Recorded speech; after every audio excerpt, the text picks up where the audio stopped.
Olá, amigos! Sejam bem-vindos a mais um vídeo do meu canal. Eu sou o Lucas Knaip e vamos falar sobre a CBF, infelizmente, sobre política. Eu odeio falar de política aqui no canal, né? Política, se realmente é o pior assunto para se comentar, mas é impossível quando ela se mistura com esporte. E assim, hoje eu consigo ver que a CBF, ela tem um presidente informal. Ele é o presidente de fato, só não está no papel. No papel é Edinaldo, mas na verdade é o Gilmar Mendes, né? Porque hoje ele negou todos os recursos que pedem a saída do Edinaldo da presidência da CBF, e não só recursos políticos, né? Teve políticos do União Brasil entrando com ações, mas também teve até vice-presidente da CBF que assinou o tal documento que manteve Edinaldo na presidência da CBF, porque hoje a acusação houve falsificação de assinatura do antecessor do Edinaldo Rodrigues, entende? Essa é a acusação. Pelo jeito ela é extremamente embasada e no final, assim, o Edinaldo Rodrigues está na presidência da CBF graças a um documento que pode ser comprovadamente fraudado. E aí o que acontece? O Gilmar Mendes, né, ele vai decidir quem que está na presidência da CBF ou não mais uma vez, porque ele já tinha feito isso antes. Vamos lembrar que o Edinaldo Rodrigues já tinha sido afastado, aí o que acontece? O Gilmar Mendes coloca ele de volta. Então, assim, ele com uma decisão que ele não poderia ter feito porque ele fere o princípio da parcialidade. Os ministros do STF, eles colocam o bedelho em tudo que vem pela frente hoje em dia, né? Eles deveriam ser guardiões da Constituição, mas eles legislam, eles resolvem comentar sobre tudo, inclusive estão agora até em inauguração de obra. Não deveria ser esse o papel deles, mas é assim que eles vêm trabalhando. E o senhor Gilmar Mendes, né, ele tem uma empresa que investe diretamente na CBF, tem parceria com a CBF, inclusive as parcerias ampliaram muito graças à presidência do Edinaldo Rodrigues. Dizem, segundo a revista Piauí, que o Gilmar Mendes tem o poder até de indicar membros dentro da entidade que comanda o futebol brasileiro. Então, assim, ele não poderia julgar segundo a Constituição brasileira, porque ele fere o princípio da imparcialidade. Ele está diretamente envolvido nesse contexto, então ele não poderia julgar, mas mesmo assim ele julga. Então, assim, porque no Brasil a Constituição, né, todo ministro do STF parece fazer isso aqui para ela, entende? É o que eles querem.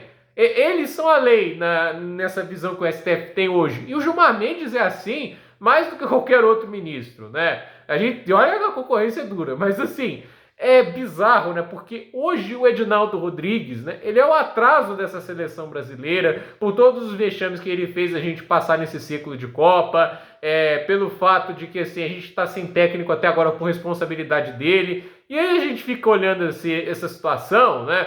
E aí a gente vê, quem sabe, uma luz no fim do túnel. Porque o Edinaldo Rodrigues saindo da CBF, quem sabe colocam quem lá? Um presidente de verdade que vai trabalhar para a CBF, quem sabe, colocar um impedimento semiautomático no futebol brasileiro, ajudar as divisões inferiores. O trabalho de uma entidade como a CBF é ajudar o futebol brasileiro, seja em termos de infraestrutura, financiamento, mas hoje a gente vê que é uma grande máfia, isso já é de anos, né? Mas agora ela está à mercê de alguém dentro do Supremo Tribunal Federal. Porque assim, quem está pedindo anulação da eleição do Edinaldo e da permanência dele lá é gente da CBF em si, não é qualquer, não é choradeira de político, de oposição, esse tipo de coisa que eles podem argumentar. Existe embasamento jurídico, o Gilmar Mendes simplesmente não se importa. Vocês acham que ele se importa com isso, né? Então assim, ele está advogando em justa causa. Para ele é conveniente o Edinaldo ficar lá, porque ele ainda controla a CBF do jeito que quer. E assim, a gente está vendo a seleção brasileira e o futebol brasileiro pagarem preço, né? Porque, convenhamos, Gilmar Mendes não se importa com futebol. Ele realmente não se importa. Ele se importa com os negócios lucrativos que ele tem controlando a CBF, né? E a mesma coisa a gente pode dizer de muita gente que já esteve no comando da CBF, né? E assim, a gente vê hoje as ideias que estão no comando do Edinaldo, teve essa daí, né? Tipo, eu espero assim, que isso não seja verdade, né? De que eles querem fazer um amistoso com a Rússia em território russo, né? Primeiro é colocar jogadores em risco para um país que está em guerra, uma guerra covarde que eles fazem com a Ucrânia. Segundo é desafiar a autoridade da FIFA que baniu a Rússia do futebol. A Rússia nem sequer pode jogar como seleção hoje porque o país faz um genocídio contra o povo ucraniano.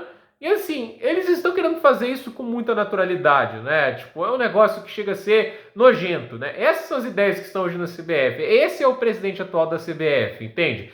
Então, assim, a gente está vendo isso comandar a CBF. E, sinceramente, difícil ter esperança a curto prazo, né? Porque enquanto ele tiver a proteção do Gilmar, né, o Edinaldo não sai. Essa é a verdade. Porque o ministro do STF, ele tem superpoderes hoje, tem decisões monocráticas, entende? Houve um tempo que para o ministro do STF tomar uma decisão, ele precisaria de uma votação de maioria de colegiado dentro do Supremo Tribunal Federal. 6 de 5 ministros teriam que aprovar uma decisão junto com ele. E a questão é, às vezes é só uma turma, entende? Porque o STF é assim, tem um presidente e 2 turmas. Primeira turma de 5 ministros, segunda turma de 5 ministros, eu não sei como é que é decidida a separação. E a verdade é que eu nem tento entender muito como isso funciona, né? Porque eu tento evitar falar de política aqui no canal. Mas a questão é, hoje um ministro pode simplesmente tomar uma decisão e pronto, ela pode virar lei se um outro ministro não for lá intervir. A gente já teve um momento que o ministro do STF tomou assim, hoje não tem mais prisão em segunda instância, né? Tipo, é isso, entende? A gente estava combatendo corrupção com isso, parou. Agora a gente tem que ir trânsito e julgar todas as instâncias, demora 15 anos para prender alguém. Isso o STF faz, gente. É desse jeito que o STF age. Um ministro pode tomar qualquer tipo de decisão que vira lei. Isso acontece por Gilmar Mendes. É assim que ele manteve o Edinaldo na presidência da CBF e é assim que ele continua mantendo esse cidadão lá. Então, assim, Edinaldo Rodrigues continua, no momento, fragilizado de certa forma, mas ele ainda é o presidente da CBF, ele é o fantoche do Gilmar Mendes, então ele ainda comanda essas ações e e o futebol brasileiro fica refém dessa patifaria. Mas a verdade é que assim, é difícil ter esperança que a CBF um dia vai se ajustar, porque existe muito complô para que isso não aconteça, né? De que ela continue uma instituição que sugue o futebol brasileiro e fique beneficiando financeiramente poucas pessoas. Então, gente, por esse vídeo é isso. Dúvida nos comentários, deixe seu like, se inscreva no canal, compartilhe esse vídeo e até o próximo vídeo.